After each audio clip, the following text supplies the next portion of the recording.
So yes guys, today we'll be doing a C100 bike check on this C100 Pro. Let's just jump straight into it. First we have these def grips. They were done quite quick, but I still recommend them.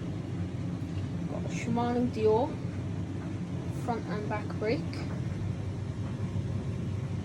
I got a Shimano Dior gearing shifter.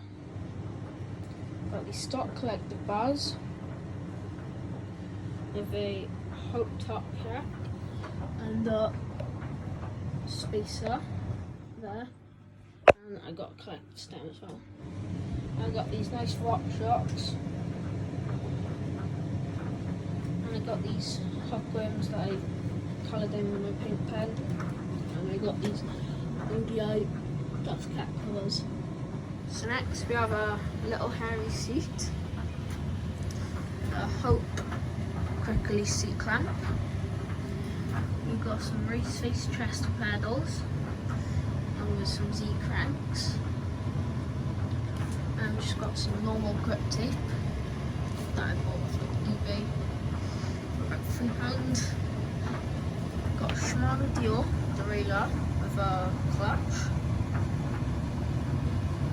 So yeah.